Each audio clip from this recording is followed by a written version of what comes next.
Du coup, rebonsoir à tous et merci encore d'être là avec nous aujourd'hui. Moi, je m'appelle Yousra Mahadali. J'ai 25 ans et demi. C'est dans un mois. Et actuellement, du coup, je suis détentrice de deux masters, communication et journalisme, qui pour moi est deux diplômes qui allaient de pair, même si c'est deux métiers totalement différents. Et à côté de ça, je suis en train d'écrire une thèse pour valider un doctorat. Et donc, ma thèse se porte sur la maison, bien sûr, la visibilité des Outre-mer au national. Et on espère finir pour bientôt. Et là, actuellement, sur le globe, vu que j'ai posé la question à tout le monde, je suis à Wallis et Futuna, dans le Pacifique. C'est l'un des derniers territoires qui n'est pas encore passé totalement département. Eux, ici, ils sont encore territoires et encore maîtres de leur terre. Et c'est vrai que j'en apprends beaucoup ici parce que c'est très similaire à chez nous. Du coup, voilà, voilà.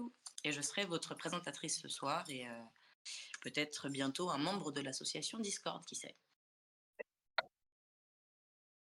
Idrissa, t'as de la connexion ou on continue à... Plaisir.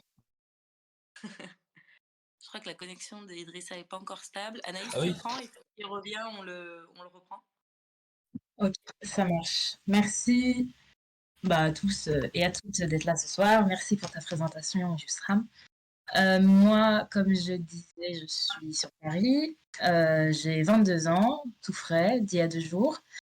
Je suis en Master 2 de linguistique informatique. Donc, pour celles et ceux qui ne savent pas, et donc ça doit être la majorité, c'est pour faire très court, tout ce qui est de l'informatique appliqué à des données langagières. Donc, quand vous parlez à Siri et qu'ensuite c'est traité automatiquement, voilà, c'est de la linguistique informatique. Et voilà, je suis un peu officiellement, je vais pas dire un peu officiellement, officiellement membre du bureau de l'asso et je fais partie du pôle communication parce que malgré tout, moi aussi, j'aime beaucoup ça. Voilà, j'aime beaucoup tout ce qui touche à la rédaction et à la communication en général. Et voilà, simplement, je suis contente de faire partie de cette aventure avec vous. Voilà pour moi. Merci Anaïs. Parfait. Merci Vous avez dit beaucoup. quoi? Merci Zawadi pour l'invitation dans l'association et je réponds vite fait à Sibo qui nous a dit que pour la petite histoire, la Corse risque d'avoir le même statut qu'Wallis et Futuna. Et totalement, la Corse va peut-être bientôt obtenir une certaine indépendance qui va leur permettre d'être un territoire. Et pareil que Wallis et Futuna, pouvoir jouir en fait d'un... Ici à Wallis et Futuna, par exemple, les pouvoirs sont partagés. Ils ont encore un roi, ils ont une assemblée territoriale et ensuite ils ont la préfecture comme équivalence de la France. Donc c'est vraiment un pouvoir partagé et ça permet à la population d'un peu jouir du droit d'avoir le droit de dire ce qu'il pense. Voilà, on va le dire comme ça. Hashmi, tu prends la suite? Bien sûr. Merci déjà, Yousra, de nous avoir rejoints. Merci à Anaïs, à Idrissa et aux membres de l'asso et à toute personne qui nous aide, que ce soit Fardi, Thibaut, Bakar ou d'autres personnes dont j'ai oublié de citer le nom. Younes, Zahin, Zawadi, Christiane, Moula, Nanas, enchanté, Hanif, etc. Pour ma part, bonjour, je m'appelle Kilani Hashimi. Je suis étudiant en 6e année de pharmacie. C'est l'année doctorale. Effectivement, je prends pas conscience du fait que je suis enfin arrivé presque à terme de mes études. Euh, je rêve de devenir pharmacien. C'est un rêve que j'ai depuis tout gamin. À côté de ça, je travaille comme pharmacien pompier parce que j'avais aussi effectivement ce rêve-là de devenir pompier. Je réalise aussi à côté de tout ça une thèse sur le paludisme à Mayotte avec l'objectif de décrocher, si Dieu le veut, le titre de docteur en pharmacie. Pourquoi Discord d'étudiants maorais? C'est tout simplement parce que je voulais aider les autres sans rien attendre en retour. Comment ça s'est passé? J'ai juste fait appel à mes amis. Merci à vous en tout cas d'avoir répondu présent. je ne saurais pas comment vous le faire comprendre, mais vous m'êtes d'une grande aide. Merci. Ça sera tout pour Merci. moi, du coup. Merci Toumani. On adore. Du coup, des grands remerciements et je pense que là, je te rejoins sur cette envie d'avoir envie de bouger les choses. Dans la même idée, c'est comme ça qu'est né Tchak en vrac. Je pense que dans la même idée, c'est comme ça qu'est né Willy Media, le casque. Je pense qu'à un moment, Ouais. on avait, ou encore Mayotte Entraide étudiant, parce que c'est l'une des associations les plus anciennes qui justement, dans ce même objectif d'aider la jeunesse en sortie de lycée à aller jusqu'à l'obtention de leur diplôme.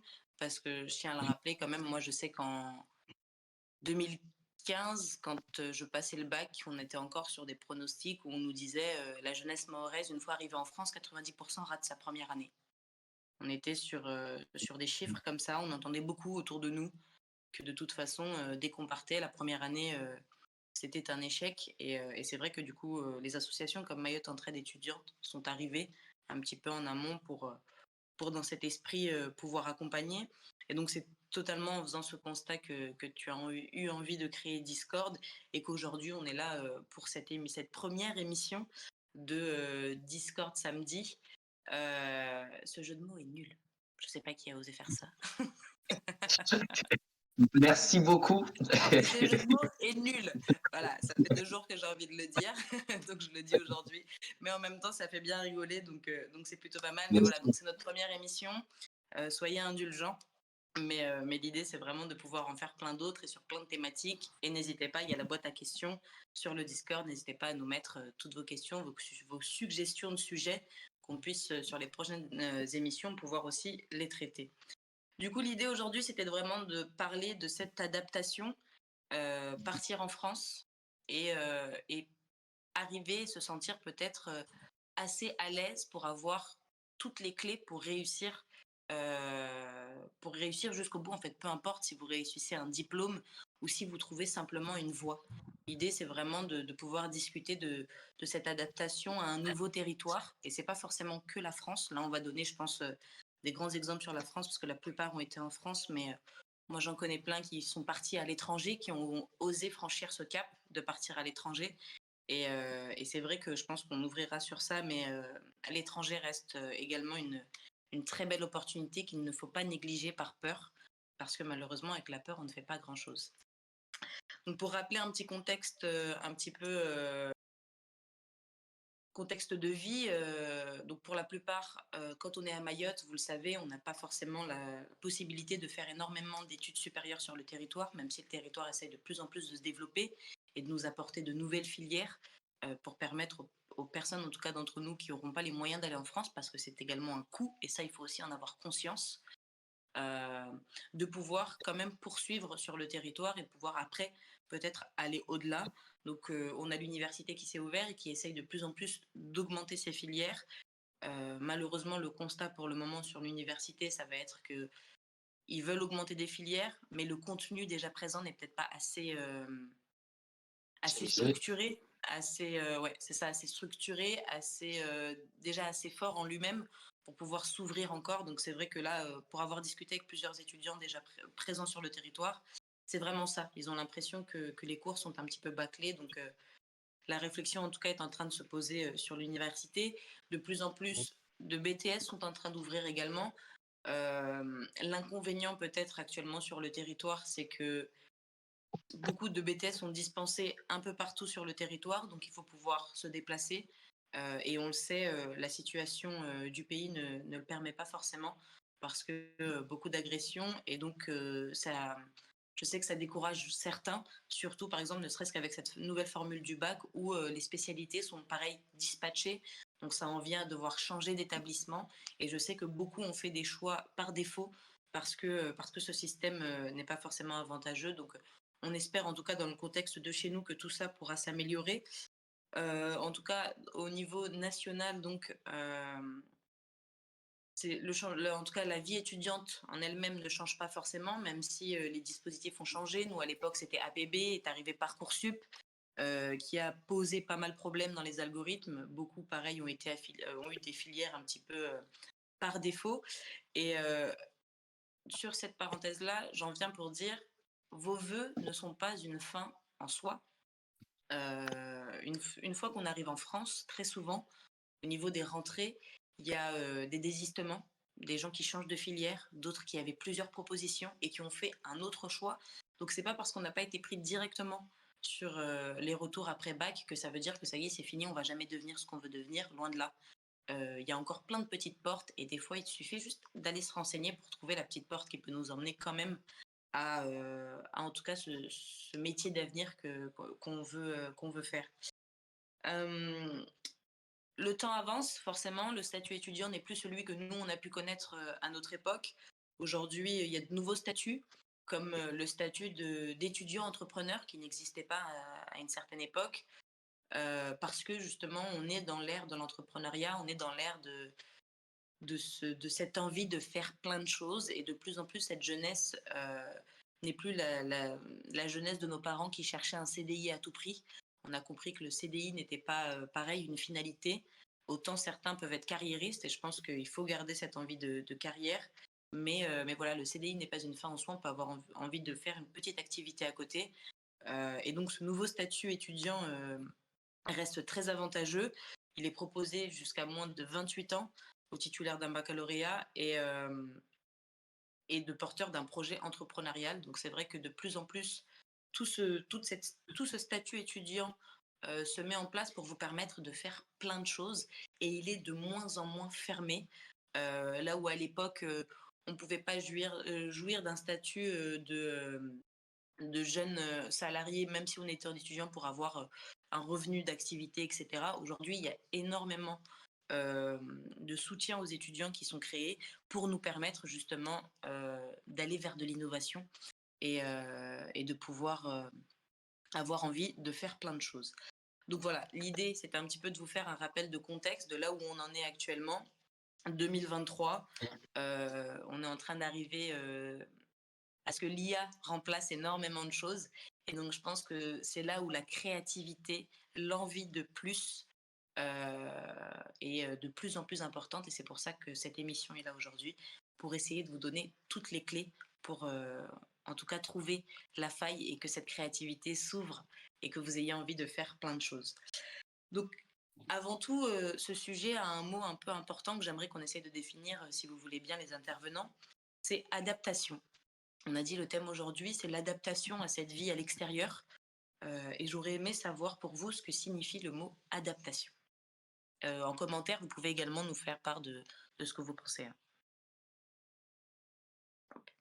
Merci beaucoup. Quel autre Je pense que je vais déjà commencer. Ouais, et si tu peux te Du présenter coup, par la même occasion. oui, voilà. Du coup, avant de justement de répondre à la question, je commence par me présenter. Pour la partie remerciements, je pense que Hashmi a bien introduit le sujet. Donc, je vais peut-être pas revenir là-dessus. Donc, pour faire court, on va dire que moi, je m'appelle Ali Idrissa. Je suis né et à Mayotte, donc dans la ville de Mamoudzou. J'ai grandi là-bas jusqu'à mes 18 ans. Et aujourd'hui, j'ai 24 ans. Et pendant on va dire, mon cursus en France, ce que j'ai suivi, moi, c'était plus une école d'ingénieur, l'école d'ingénieur de Polytech Nantes, où j'ai eu l'opportunité d'étudier le génie civil, donc tout ce qui concerne la construction de bâtiments. Et actuellement, le métier qui m'intéresse le plus, c'est la conduite de travaux. Donc, la conduite de travaux qui, en fait, ça consiste à la planification, à la gestion et au suivi financier, on va dire technique aussi, juridique, enfin tous les aspects d'un chantier de A à Z, c'est-à-dire bien avant les fondations et ce jusqu'à la remise des clés. Donc voilà. Très beau projet. On espère te voir sur Voilà, nos routes à Mayotte très bientôt. Merci. Du coup, adaptation. Et Qu'est-ce que ça en ce qui concerne, signifie pour toi? Et en ce qui concerne du coup la question qui a été posée concernant l'adaptation, pour moi, l'adaptation, c'est un terme, on va dire, très général. L'adaptation, ça va être comment un individu va, on va dire, apporter une réponse euh, positive face à une situation donnée. Mais dans le cadre du programme, du thème d'aujourd'hui, je suis plus à évoquer la notion d'intégration, en fait. Intégration qui, là, va plutôt se baser sur la capacité, on va dire, d'une personne à pouvoir donc interagir donc, avec son nouveau milieu, on va dire, avec une culture qui n'est pas forcément sa culture de naissance, on va dire. Sa capacité à s'approprier cette culture de façon à jusqu'à se sentir, on va dire, à l'aise avec les gens, avec justement ce mode de vie-là. Intéressant. Lequel de vous deux? Vas-y, Toumane. Ok, je vais y aller, merci. Je vais rejoindre Idrissa sur le fait que, bon, l'intégration, c'est une forme d'adaptation assez particulière et voilà, je vais aussi appuyer sur ce terme. Je pense que plus qu'interagir, c'est une façon de se sentir un peu chez soi, quelque part où ça n'est pas vraiment chez soi de base. Et que c'est nécessaire, en fait, même si parfois on peut penser que ça entre en conflit avec son identité propre. Je pense que pour qu'on se sente bien, qu'on soit épanoui, etc., c'est important de trouver au moins des lieux, des endroits et des personnes qui nous fassent se sentir chez nous et qui nous fassent nous raccrocher au territoire. Parce que dans le cas de Mayotte enfin, dans les dom-toms en général et dans tous les endroits qui sont insulaires, il y a un très fort attachement au territoire parce que c'est des territoires qui sont petits et comment dire enclavés par l'océan tout simplement et aussi distanciés géographiquement avec l'endroit où on atterrit au final. Et il faut, je pense que voilà, j'insiste sur le fait que c'est pas un devoir, mais c'est une nécessité pour soi d'arriver à trouver une façon de se rattacher d'une façon ou d'une autre à ce nouveau territoire, que ça soit de façon éphémère ou plus durable, mais en tout cas d'accepter que quand on arrive quelque part, il faut essayer oui, de s'y sentir bien et de s'y sentir chez soi, d'une certaine façon. Ouais. Mani. Pour ma part, l'adaptation, en fait, c'est accepter déjà ses origines pour pouvoir s'ouvrir à une autre culture. Si déjà on ne sait pas d'où l'on vient, on ne peut pas savoir vers quoi on aspire à aller. Pour moi, s'adapter, vraiment, c'est déjà un travail sur soi-même, sur qui je suis, d'où je viens et qui je veux être surtout. On ne peut pas accueillir une autre culture si on n'a pas fait un travail sur soi-même. Si on n'a pas accepté toutes ses origines, et peu importe le dilemme qu'on a au fond de nous, pour réussir vraiment à s'adapter à une nouvelle culture, pardon, pour réussir à aller vers l'autre sans frein, il faut vraiment être vrai avec soi-même, quoi. Je ne peux pas dire j'ai différentes origines, mais je me sens plus un tel. Non, tu as plusieurs origines, tu dois les accepter tous pour pouvoir accueillir justement une nouvelle culture. Si ce travail-là n'est pas fait, à mon sens, l'adaptation est déjà vouée à l'échec. Voilà. Ça peut totalement s'entendre. Moi, je rejoins un peu vos trois idées.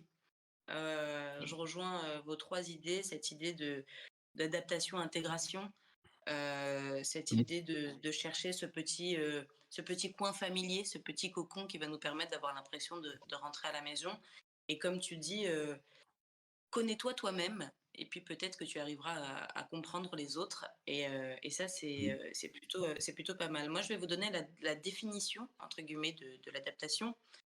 L'adaptabilité ou encore la faculté d'adaptation est en fait l'aisance d'une personne à évoluer en fonction des événements, du contexte ou encore d'un besoin sans se laisser influencer. En OK. restructurant ses modes de fonctionnement et pensée, ses propres croyances ainsi que tout autre automatisme habituel. L'idée de cette définition que je vous donne là, c'est que dans tout ce que vous avez dit, pour moi, je rejoins totalement ça, mais ce que je veux que vous gardiez en tête, c'est cette idée d'influence.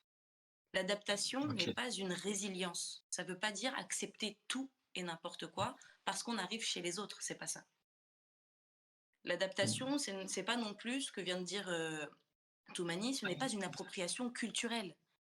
On n'est pas en Mmh. train de devenir quelqu'un d'autre et se dire voilà, je suis là et donc je dois prendre tout ce qu'ils font ici. Dans ce cas-là, moi là Mmh. actuellement, je suis dans une île catholique, ça voudrait dire que je vais manger du porc, alors que jamais. Parce que Mmh. chacun a ses croyances. Je suis ici, je m'adapte. Donc oui, Mmh. quand je travaille le matin, tout à l'heure, je vais au travail et j'ai la messe à 6 heures du matin. Je vais aller à la messe parce que je dois la filmer. C'est pas pour autant que je ne vais pas rentrer dans une église. C'est mon adaptation au Mmh. territoire dans lequel je suis. Je suis entourée d'une culture qui mange du cochon à foison. Je vais aller chez quelqu'un, je ne vais pas refuser l'invitation, je vais manger de la salade. Je ne vais pas forcément demander à la personne de changer ses habitudes pour moi. Je vais m'adapter parce que dans ce contexte-là, voilà, j'ai envie d'aller m'intégrer avec les autres, j'ai envie de pouvoir partager ce moment avec mes collègues. Mon adaptation à moi à ce moment-là, c'est d'aller vers quelque chose qui ne va pas heurter ma personne. Donc moi, je ne suis pas dans un truc où je me dis, oh, je vois du cochon. Non, personnellement, moi, ça n'influence en rien ma personne. Je n'en ai pas mangé, on m'a pas forcé, mais je me suis adaptée. Et je veux vraiment que vous compreniez ça, que l'adaptation n'est pas l'influence. Pourquoi est-ce que je dis Mmh. ça? Ça me fait penser à une petite anecdote d'une jeune qui est arrivée en première année et qui est venue me voir et qui m'a dit: Yousra, tu sais, je n'ose pas aller aux soirées étudiantes. Pourquoi? Parce que je ne bois pas d'alcool. D'accord. Et donc, j'ai l'impression que je vais me sentir à l'écart des autres, que je ne vais pas pouvoir être acceptée, qu'on va peut-être me juger. Et donc, j'ai l'impression de devoir me sentir obligée de devoir boire de l'alcool. À ce moment-là, elle avait tout faux sur son adaptation. Parce que si les gens te côtoient, c'est pas parce que tu bois de l'alcool. C'est pour la personne que tu es. C'est ce que tu vas amener. Donc, tu peux aller en soirée étudiante, faire tes 2 heures parce que tu as passé 2 heures qui étaient sympas. Tu veux pas aller à la soirée d'après, tu rentres. Et Mmh. c'est pas parce que certains vont dire oui, t'es pas cool. Oui, mais tu ne t'es obligé à rien parce que tu ne vas pas devenir une autre personne. Et donc, je trouvais ça intéressant avant d'arriver sur le pourquoi est-ce que l'adaptation est intéressante.